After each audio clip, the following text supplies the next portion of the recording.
Breaking news చూస్తున్నాం. తెలంగాణ రాజకీయాల్లో CS అంశంపై ఇప్పుడు చర్చ జరుగుతుంది. ఎవరికి అప్పగిస్తారు ఇప్పుడు బాధ్యతలు అనేది కూడా ఇప్పుడు ఆసక్తికర పరిణామంగా ఉంది. మొత్తానికైతే ముగ్గురు పేర్లనైతే రిఫర్ చేస్తున్నారు. మరి వీరిలో ఎవరికి అవకాశం ఉంటుంది, లేదా ఇప్పటి వరకు పదవిలో ఉన్న రామకృష్ణకి మళ్ళీ అవకాశం ఇస్తారా అనేది కూడా ఇప్పుడు ఆసక్తికర పరిణామంగా మారింది. తెలంగాణలో కీలక పాలనా మార్పులకు రంగం సిద్ధమవుతుంది. రాష్ట్ర ప్రభుత్వ ప్రధాన కార్యదర్శి అంటే సీఎస్ పదవీ కాలం వచ్చే నెలతో ముగియడంతో కొత్త సీఎస్ ఎంపికపై ప్రభుత్వం కసరత్తు ప్రారంభించింది. ప్రస్తుతం ఈ పదవికి సంబంధించి ముగ్గురు సీనియర్ ఐఏఎస్ అధికారుల పేర్లు బలంగా వినిపిస్తున్నాయి. 1992 బ్యాచ్కు చెందిన వికాస్ రాజ్, జయేష్ రంజన్తో పాటు 1994 బ్యాచ్ అధికారి సవ్యసాచి ఘోష్ పేర్లు రేసులో ఉన్నట్టుగా తెలుస్తోంది. ఈ ముగ్గురిలో వికాస్ రాజ్కు 2028 వరకు సర్వీస్ ఉండడంతో ఆయనకు అడ్వాంటేజ్ ఎక్కువగా ఉన్నట్టుగా అధికార వర్గాలు చెబుతున్నాయి. మరోవైపు జయేష్ రంజన్కు పరిపాలనపై మంచి పట్టుతో పాటు ఐటీ పరిశ్రమల శాఖలో అనుభవం ఉండడం బలంగా మారుతోంది. అయితే జయేష్ రంజన్కి సంబంధించి అటు కాంగ్రెస్ కావచ్చు, ఇటు బీఆర్ఎస్ కావచ్చు, ఇద్దరు కూడా సుముఖంగా ఉన్నట్టుగా తెలుస్తోంది. జయేష్ అయితే పరిపాలనా విధానంలో చాలా మెలకువలు ఉంటాయంటూ కూడా రెండు పార్టీలు అభిప్రాయపడుతున్నట్టుగా కూడా సమాచారం. అయితే మంత్రుల మధ్య ఆయనకు పూర్తిగా మద్దతు లేదు అన్న ప్రచారం కూడా మరోవైపు అయితే జరుగుతోంది. ఇక సవ్యసాచి ఘోష్ సీనియర్ అయినప్పటికీ కూడా తెలంగాణ క్షేత్రస్థాయి పరిస్థితులపై అవగాహన లోపం ఆయనకు మైనస్గా మారింది అని తెలుస్తోంది. ఈ క్రమంలో ప్రస్తుతం సీఎస్ రామకృష్ణారావు పనితీరుపై ప్రభుత్వం సంతృప్తిగా ఉండడంతో ఆయనకే మరోసారి పదవీ కాలం పొడిగించే అవకాశాన్ని కూడా ప్రభుత్వం పరిశీలిస్తుంది. కొత్త సీఎస్ నియామకమైన లేక కొనసాగింపు అనేది కూడా ఇప్పుడు చర్చనీయాంశంగా మారింది. మొత్తానికైతే సర్కార్ తుది నిర్ణయం తీసుకునే వరకు కూడా ఎవరికి బాధ్యతలు ఇస్తారు అనేది ఆసక్తికర అంశంగానే ఉంది.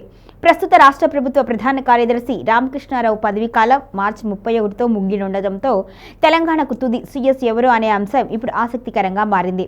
ప్రస్తుత సీఎస్కే మరోసారి పొడిగింపు ఇస్తారా లేక కొత్త అధికారిని ఎంపిక చేస్తారా అన్నది కూడా ఇప్పుడు సచివాలయ వర్గాల్లో చర్చనీయాంశంగా మారింది. గత ఏడాది ఆగస్టులో రిటైర్ అయిన రామకృష్ణారావుకు కేంద్ర ప్రభుత్వం ఇప్పటికే 7 నెలల ఎక్స్టెన్షన్ ఇచ్చింది. ఇప్పుడు మరోసారి ఆయన పదవీ కాలం పెంచే అవకాశం ఉన్న ప్రచారం కూడా జరుగుతోంది.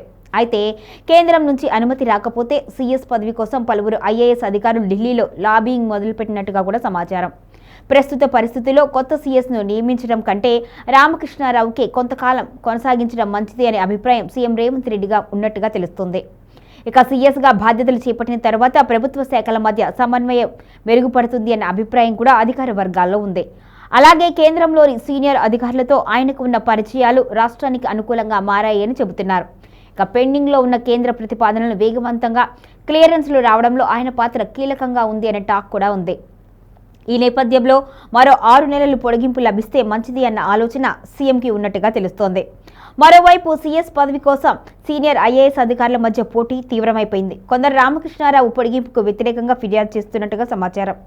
మరికొందరు తమకు అవకాశం కల్పించాలి అని రాజకీయ స్థాయిలో ప్రయత్నాలు చేస్తున్నట్టుగా తెలుస్తోంది. ప్రస్తుతం స్పెషల్ సీఎస్లుగా ఉన్న జయేష్ రంజన్, సవ్యసాచి ఘోష్, వికాస్ రాజ్ పేర్లైతే ప్రధానంగా వినిపిస్తున్నాయి. ఇందులో ఒక అధికారి ఇటీవల ఢిల్లీ వెళ్లి కాంగ్రెస్ పార్టీకి చెందిన కీలక నేతలను కలిసి సీఎస్ పదవి విషయమై విజ్ఞప్తి చేసినట్టుగా కూడా తెలుస్తుంది. ఇలా ఉండగా ప్రస్తుతం సెంట్రల్ సర్వీస్లో ఉన్న సంజయ్ జాజు కూడా సీఎస్ రేసులో ఉన్నట్టుగా మరికొంతమంది అయితే చెబుతున్నారు. మొత్తంగా చూస్తే ప్రస్తుత సీఎస్కే పొడిగింపా లేక కొత్త వారికి అవకాశం ఇస్తారా అన్నది మార్చి చివరిలో తేలే అవకాశం ఉన్నట్టుగా విశ్వసనీయ వర్గాల నుంచి సమాచారం. మొత్తానికైతే ఈ సీఎస్ ఎంపికకు సంబంధించి అయితే ప్రస్తుతం రాష్ట్రంలో ఆసక్తికర చర్చ అయితే జరుగుతోంది.